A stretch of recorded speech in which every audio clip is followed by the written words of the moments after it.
네, 힌트TV 선택 4.15 총선 특집 대놓고 인터뷰, 총선 후보들을 모셔서 인터뷰를 하는 시간을 갖고 있는데요.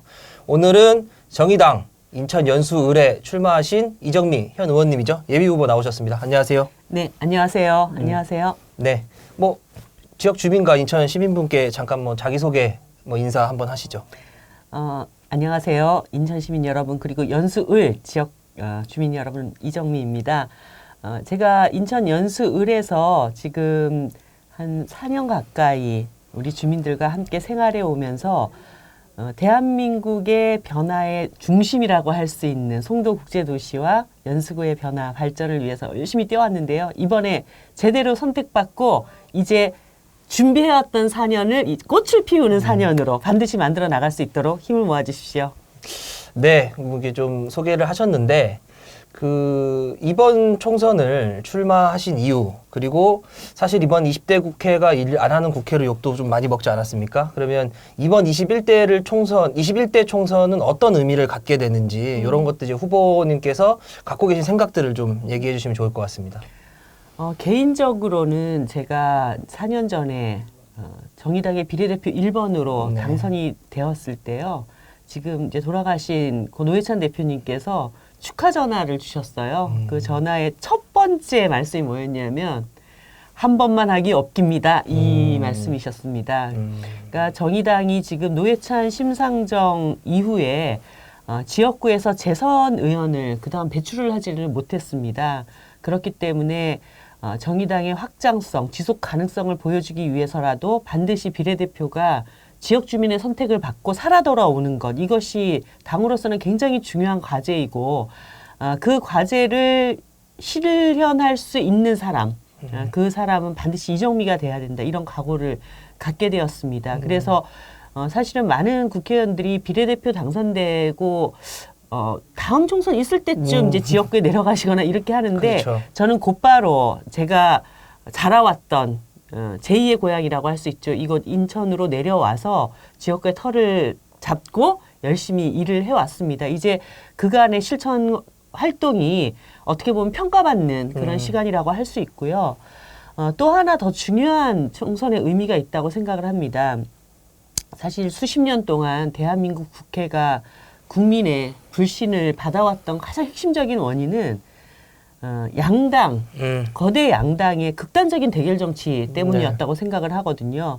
사실 우리나라가 이제 대통령 중심제인 나라이기 때문에 집권을 빼앗긴 제1야당의 위치에서는 어떻게 해서든지 다음번 총선과 다음번 대선 때 권력을 다시 뺏어와야 되는 것이 자신들의 지상 과제가 그렇죠. 됩니다.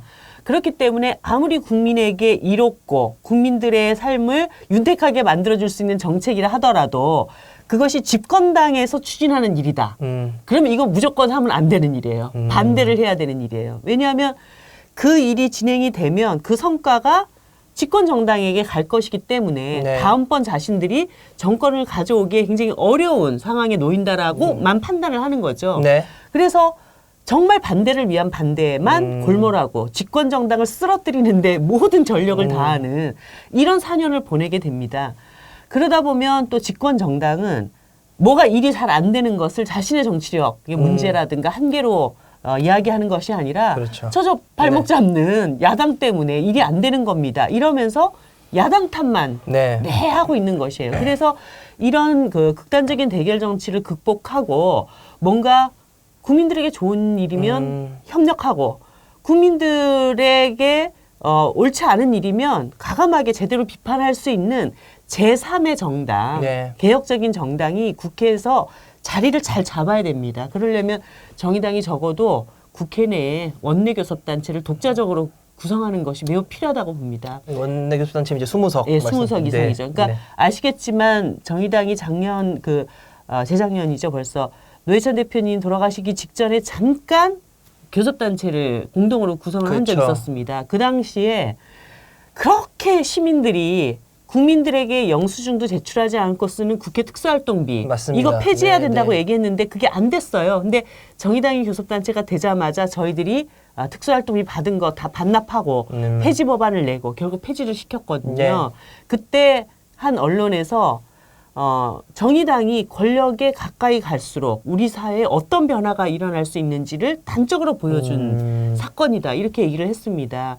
아마 21대 국회에서 정의당이 독자적인 교섭단체를 구성을 한다면 뭔가 국민들이 바라는 방향으로 어떤 개혁의 균형추를 잘 잡을 수 있는 그런 획기적인 변화가 있을 것이다. 그래서 이번 그 총선의 의미는 뭐 정권 심판론이냐 야당 심판론이냐 이런 것이 아니라 거대 양당의 대결 정치를 이제 끝내고 종식하고, 네. 예, 정말 국민들이 원하는 그런 다수의 어떤 그 개혁 정치 이런 것들이 제대로 이루어질 수 있도록 만드는 네. 그런 선거가 돼야 된다고 봅니다. 네. 정의당의 20석이 이번 총선의 가장 큰 의미 뭐 이렇게 말씀하신 것 같은데 그러면 어쨌든 본인이 좀 당선이 되셔야 될 거 아니겠습니까? 네네. 그러면 뭐 국회의원 이전부터 좀 정치를 오래 해오셨던 것 같은데 그러면 내가 타 후보와 비교해서 이것만큼은 이정미의 장점이다. 그리고 내가 정치를 해오면서 이 성과만큼은 타 후보를 압도적으로 이길 수 있다라고 하는 것을 좀 간단하게 설명을 해주시면 좋을 것 같습니다. 뭐 제 입으로 제가 네. 하는 것이 자랑하는 시간 드린 겁니다. 그렇지만 네. 지역에서 이제 많은 주민들을 만나는데 최근에 뭐 최근이라고 조금 뭐 1, 2년 전서부터 저를 만나러 오시는 분들 중에 소위 이전에 보수 정당을 지지하셨던 분들이 꽤나 오십니다. 그러면서 야 내가 이번에는 이정미를 좀 밀어줘야 되겠다 이런 말씀들을 하세요. 그리고 그분들이 한결같이 하시는 말씀들은 어떤 거냐면 아무리 네. 내가 이때까지 이 당을 찍어 왔어도 사람이 좋아야 되는데 이 얘기를 많이 하셔요. 제가 연수을에서 한 3년 반 가까이 일을 하면서 저한테도 굉장히 큰 학습의 시간이었습니다. 네. 이전에는 사실 그런 생각했어요. 정당이라는 건 정체성이 굉장히 중요하고 이 정당이 어떤 이념과 정책을 대변하는가가 굉장히 선명해야 된다라는 생각들도 꽤 갖고 있었습니다. 제 머릿속에. 네. 그런데 최근에 그것보다 더 앞서는 것이 있다는 네. 생각이 들었어요. 그것은 어떤 거냐면 요즘 제가 너의 정치 철학은 뭐니? 라고 네. 물어보면 저는 인지상정입니다. 이렇게 대답을 많이 하거든요. 그러니까 좋은 정치는 좋은 사람이 하는 거라는 거. 네. 이거를 많이 깨닫게 되었습니다. 그러니까 사람들이 가지고 있는 어떤 보편적인 감정. 내가 아무리 옳은 얘기를 하더라도 그 옳은 얘기가 상대방의 마음에 가닿을 때 그분이 저를 믿고 지지할 수 있게 네. 되는 거잖아요. 근데 옳은 얘기는 하는데 사람이 별로야. 네, 네. 그래가지고 그 사람 얘기는 듣기도 싫어. 이렇게 되면 정치를 제대로 할 수 네. 없다는 걸 알게 됐습니다. 그랬을 때 어떻게 보면은 그런 사람들의 보편적인 마음에 가닿을 수 있는 네. 인지상정의 감정을 이렇게 잘 깨우치고 네. 습득한 정치인 네. 그 점이 저한테 가장 큰 장점이 아닐까 그런 생각이 들어요. 그래서 송도에 사는 여러분들이 어떤 대결적인 쟤는 무조건 안 되고 쟤는 무조건 되고 이것이 어떤 이념적인 것뿐만 아니라 이념적인 것을 뛰어넘어서 참 좋은 정치인이기 때문에 저 사람 이야기에도 귀를 기울일 수 있겠다. 내가 저 사람에 대해서 좀 이런 편견을 갖고 있었지만 이런 장점도 있네. 네. 이렇게 서로 공감하고 소통할 수 있는 그런 능력, 그것이 이정미가 가진 가장 큰 장점이다고 생각을 네. 합니다. 그 사실 이 국회의원의 가장 큰 책무는 입법 활동이잖아요. 뭐 지난 4년 열심히 입법 활동을 해오셨는데 그러면 앞으로 내가 21대 총선에서 이제 네. 지역구로 당선이 되실 거 아닙니까? 내가 당선이 되면 이 법안만큼은 내가 꼭 1호 법안으로 내야겠다. 네. 그리고 내가 지금 올해 4년은 환경노동위원회에 계셨는데 이번 당선이 되고 나면 난 어떤 상임위에서 어떤 걸 좀 해보고 싶다. 이런 네. 좀 포부를 좀 말씀해 주시면 좋을 것 같습니다. 네. 사실 지난 4년 동안 제가 가장 주목한 사람들은 청년들이었습니다. 네. 그러니까 저를 찾아왔던 청년들 중에 아르바이트를 했는데 임금을 제대로 못 받았습니다.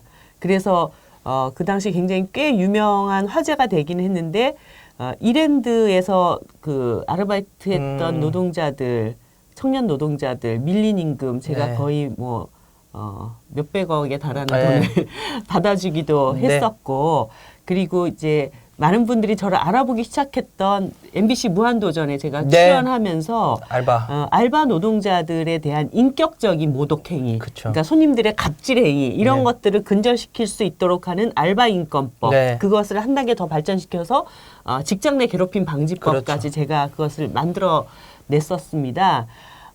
사실 우리 사회에 미래가 있는가 이런 질문들을 많이 네. 합니다. 왜냐하면 부모 세대보다 내 자식 세대가 훨씬 못 살게 될 거라고 하는 예측이 네.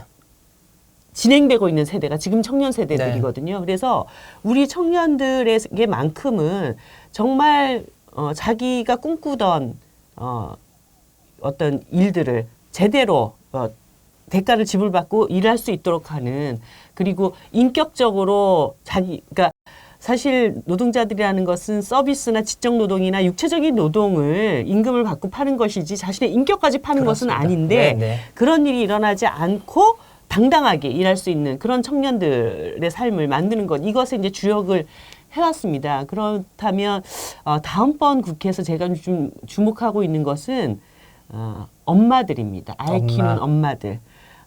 사실 제가 그 임기 말에 태호 유치원법이라는 법안을 네. 발의를 했었습니다. 그러니까 법률이 조금만 더 잘 정비가 돼 있었더라면 아이를 잃지 않아도 되는 안타깝죠. 예, 네. 그런 사건이 벌어졌고, 이런 것이 뭐 송도의 태호 유치원뿐만 아니라 네. 전국 각지에 그렇게 어린이 생명 안전을 위협하는 네. 그런 사각지대, 빈 공간들이 너무 많은 거예요. 그리고 이것을 관리하는 시스템도 너무 제각각이다 보니까 이 컨트롤 타워가 딱 정해져서 빈틈, 사각지대를 이렇게 다 들여다볼 수 있어야 되는데 그것이 아니다 보니까 여기저기서 다 구멍이 나 있었던 네. 겁니다. 그래서 제가 21대 국회에 들어가면 일단 아이들의 생명을 위협하는 네. 그러한 그 사각지대는 없애는 그런 법안들을 잘 정비해서 제출하고 싶고요. 네. 그것뿐만 아니라 정말 아이와 엄마가 행복한 대한민국이 되어야 아빠도 행복하고, 네, 네. 그리고 그 손주들을 보시는 할머니, 할아버지들도 행복하다고 생각합니다. 그렇기 때문에 특히나 이제 엄마가 아이를 키우는 것이 정말 독박 육아 속에서 네. 막 우울증에 걸리고 이런 것이 아니라 엄마도 자기 꿈을 실현하면서 아이를 행복하게 키울 수 있는 그런 여건들을 만드는 사회, 그것을 송도에서부터 잘 또 네. 만들어 가보고 싶습니다. 네. 그 혹시 상임위는 어떤 상임위를 좀 고민하고 계신가요? 그럼에도 불구하고 제가 요즘 좀 꽂히고 있는 상임위는 네. 국토교통입니다. 국토교통이. 예. 사실 그쪽 분야에 대해서 한 1년 전서부터 상당히 관심을 많이 갖게 되었는데요. 인천은 그동안 수십 년 동안 서울의 변방으로 취급당해 그렇죠. 왔습니다. 저도 어렸을 때 극장 한번 가고 연극 한번 보고 쇼핑 하나 하려면은 다 서울로 올라가고 그랬었거든요. 근데 이제 바뀌어야 됩니다. 사실 인천은 세계 많은 시민들이 대한민국을 처음 마주 대하는 얼굴과 같아요. 거기 네. 여기에 공항도 있고 항만도 있죠. 있습니다. 그렇기 때문에 이제는 서울의 변방이 아니라 대한민국의 관문으로서의 도시, 그런 어떤 자격을 갖출 수 있도록 해야 되는데, 인천이 여러 가지 변화와 성장들을 해나가고 있지만 정말 한 가지 아쉬운 걸 꼽으라면 교통. 특히나 이 연수구는 많은 분들이 송도에 일단 들어오면 깜짝 놀라십니다. 천지개벽했다고 네. 얘기를 하셔요. 근데 오시기가 쉽지가 않아요. 왜? 나갈 일이 너무 꿈만 같다는 거예요. 네, 네. 그래서 최근에 이제 GTX-B 예비 타당성을 통과를 네. 했지만 조금 더 이런 부분들을 그 시너지를 높이기 위해서 서울의 남부 급행 열차가 지금 네. 추진되고 있지 않습니까? 그러면 송도에서 그 여의도를 거쳐서 저기 그 마석까지 가는 GTX-B를 부천에서 환승센터만 하나 연결하면은 네, 이 맞죠. 남부 네. 급행이랑 연결을 해서 부천을 거쳐서 강남까지 잠실까지 뭐 이렇게. 잠실까지 강남까지 35분, 잠실까지 네, 40분. 40분, 네. 그러니까 GTX-B 하나로 송도에서 여의도까지 25분. 송도에서 강남까지 35분. 일석이조. 네. 두 마리 토끼를 잡는 이 전략을 제가 반드시 추진하고 싶은 그런 생각이 들고요. 그다음에 인천 내 여러 가지 순환 체계도 정비가 좀 필요합니다. 그래서 인천 이게 마치 그러면 너가 지역구가 송도기 때문에 그것만 하겠다는 거냐 이렇게 오해하실 수 있는데 그게 아니라 아까 말씀드렸다시피 대한민국의 관문으로서의 인천의 위상을 제대로 자리 잡게 만들기 위한 대한민국 전체 전략으로 저는 보고 있습니다. 네. 그걸 좀 실현할 수 있는 국토교통이 네. 역할 해보고 싶습니다. 네, 좀 이해가 되고요. 어쨌든 지금 우리나라의 선거 제도 자체가 뭐 네. 사실 바꾸기 위해 많이 노력을 하셨지만 소선구제다 보니까 네. 결국에는 지역 주민 아무리 좋은 정치 철학을 갖고 있어도 지역 주민의 선택을 받지 못하면 이 한계가 있지 않습니까? 네.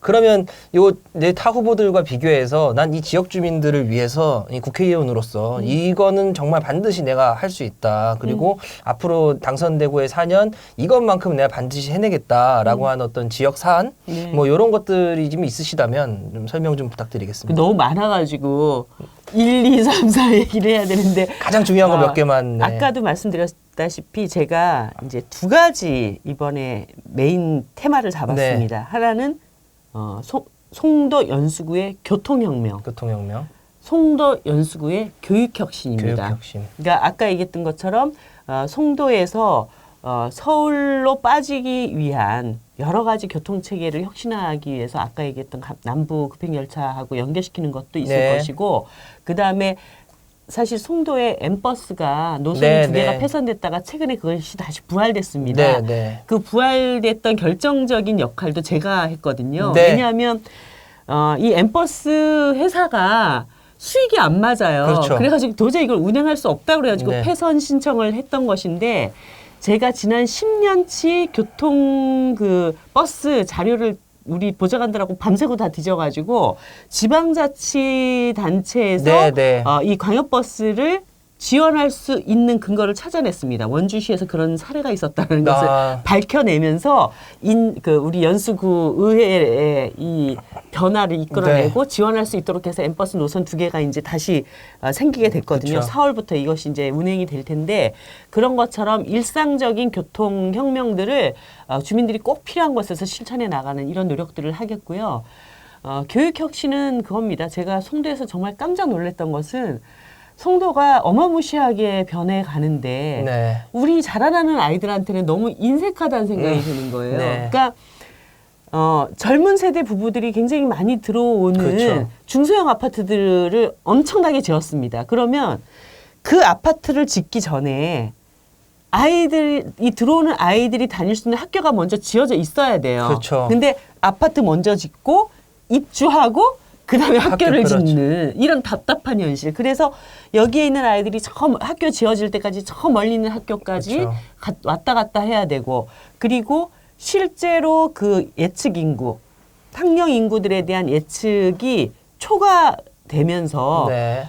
이렇게 살기 좋은 도시에 들어온 부모님들이 과밀학급을 마주해야 하는 이런 상황이 네. 벌어졌습니다. 그래서 제가 요즘 무슨 얘기를 하냐면 영유아들은 보육시설은 걸어서 보내. 네. 그러니까 사실 엄마 아빠들이 아이들 보육시설을 보낼 때 가장 첫 번째 조건을 꼽는 것이 집에서 얼마나 가까운가요. 네, 그래서 네, 네. 집에서 가까운 곳에 보육시설을 더 많이 확충하는 거. 그래서 걸어서 아이를 어린이집에 보내고 그다음에 학교의 교실은 넉넉하게 만들고 네. 그리고 집 가까운 곳에 도서관을 언제나 만날 수 있는 이런 교육 혁신을 한쪽에서 이루겠다는 생각을 하고 있습니다. 네, 네. 뭐 그 외에도 지금 우리 송도 주민들, 연수구 주민들이 원하시는 여러 가지 정책들 있는데요. 그거 다 얘기하려면 1시간 걸리니까. 그러니까요. 네. 그거는 제가 정책 자료집을 네, 네. 잘 만들어서 홈페이지에 올려놓도록 하겠습니다. 네, 뭐 어쨌든 교육과 교통 네. 두 가지 큰 축으로 이제 이번 지역 주민들께 다가가겠다 이렇게 말씀을 하신 것 같은데 사실 요 지역만의 또 얘기가 있습니다. 지난번에 이제 왔던 연수갑의 예비 후보께서도 말씀하셨는데 이 선거구 좀 획정하는 이 문제가 좀 아직 좀 지역의 과제로 좀 남아 있는 것 같은데 지금 연수갑의 그 박찬대 전 그 예비 후보께서는 이 원도심을 다 연수갑으로 달라. 이전에는 송도 인구가 모자라서 우리가 빌려줬던 거 이제는 우리가 좀 받아서 이 원도심만의 정책을 좀 만들어 보겠다. 그리고 송도는 송도만의 또 정책을 만들어야 되는 거 아니냐. 신도시만의 정책. 요거와 관련해서 이 예비 후보님의 생각을 좀 간단하게 좀 듣고 싶습니다. 제가 동춘동, 옥년동 주민들을 만날 때 네. 가장 큰 불만 중에 하나가 그겁니다. 동춘동이 2개로 짜겨져 있고, 그렇죠. 옥년동이 2개로 짜겨져 있고, 그렇기 때문에 옥년동, 동춘동의 발전이 더딘 것은 아니냐, 네. 이런 게 우려들을 많이 하고 계시는데, 문제는 선거구 획정위가 지금 일할 시간이 너무나 적습니다. 네, 지금은 연수 가불이 다 상한선에 네. 지금 해당이 안 되고 있어요. 그래서 제가 계속 이 상황을 스크린을 하고 있는데 상한선에 걸리지 않는 지역에 대한 조정까지 지금 하기 힘들다는 얘기를 네. 제가 답변을 받아서요. 아마 다음번 총선 때가 되면은 송도 인구가 20만이 넘어갈 넘겠죠. 것으로 네. 파악되기 때문에 그때 되면은 확실하게 조정이 가능하지 않을까 이런 생각이 듭니다. 이번 총선은 좀 어렵지 않을까. 뭐 예, 이렇게 제가 판단하시- 아무튼 어저께까지 확인해 본 거는 그 네. 상한선에 걸리지 않은 지역구는 그러기가 좀 어렵다. 그래서 지금으로서는 그런 혼란을 더 이상 뭐 이렇게 네, 네. 예.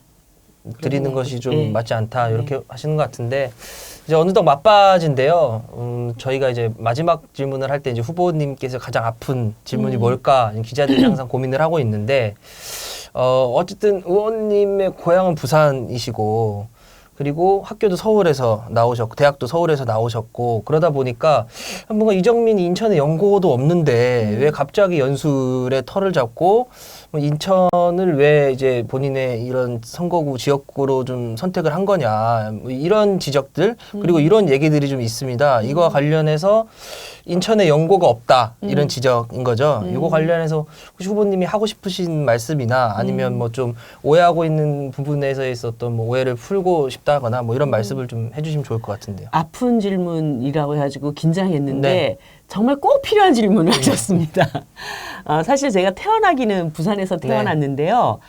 아기 때 정말 엄마 저 떼자마자 인천으로 올라와서 수봉공원 밑에서 자랐습니다. 1세부터 1세부터 6세까지 수봉공원 밑에서 자라다가 7살 때 이제 부모님 계시는 부산으로 가서 네. 초등학교를 잠깐 다니고 그리고 나서 온 집안이 다시 이제 인천으로 바로 올라왔어요. 그래서 중학교는 방문여중을 나왔고 네. 고등학교는 인성여고를 나왔고 네. 그리고 대학을 서울로 다녔지만 인천에서 통학을 했고 그리고 청년 시절에 첫 직장도 인천이었고 인천의 육공단의 영원통신이라는 회사를 제가 다녔었고요. 그래서 거의 인천은 저의 제2의 고향, 거의 고향과 같다고 생각합니다. 지금도 아직 그 수봉공원 밑에 우리 아버지 집이 네. 있고 그래서 저는 뭐 비례대표 당선되자마자 지역구를 어디로 할 것인가에 대해서 단 1초의 고민도 없었습니다. 나의 고향, 내가 자라왔던 인천에서 시작해야 된다. 이렇게 생각하고 인천으로 왔기 때문에 연고가 없는 것이 아니라 가장 확실한 연고가 있는 곳으로 제가 왔다는 말씀. 아마 요즘은 이제 좀 많이 알아봐 주세요. 이정민이 원래 인천 사람이지 태어나기는 부산에서 태어났지만 인천에서 자란 사람이지 이렇게 다 알아봐 주시고 있습니다. 뭐 인천이 마음의 고향, 제2의 고향이다. 예, 여기서 자랐으니까요. 네. 저의 뭐 유년기, 청소년기, 청년기 모두 다 인천에서 보냈기 때문에 네. 누구보다 인천을 가장 잘한다고 할 수 있죠. 알겠습니다. 뭐 시간이 좀 남았는데요. 뭐 혹시 오늘 하지 못하신 말씀이나 아니면은 좀 지역 주민들 그리고 네. 인천 시민들께 좀 하고 싶으신 말씀이 있으시면 좀 시간을 좀 드리도록 하겠습니다. 네, 제가 인천 연수구에서 이제 선거운동을 막 하고 있을 때 한 목사님께서 저한테 이런 말씀하셨습니다. 이정미가 이곳 연수구에서 당선되면 이거는 기적이 일어나는 일이다. 네. 이렇게 얘기를 하셨어요. 제가 그날 밤에 곰곰이 생각을 해봤습니다. 기적이란 말은 무엇일까? 기적이라는 것이 일어난 적이 한 번도 없었다면 기적이라는 단어는 생기지 않았을 것이다. 기적이라는 것이 있기 때문에 그 단어가 만들어진 것이다. 저는 네. 이렇게 보고 있습니다.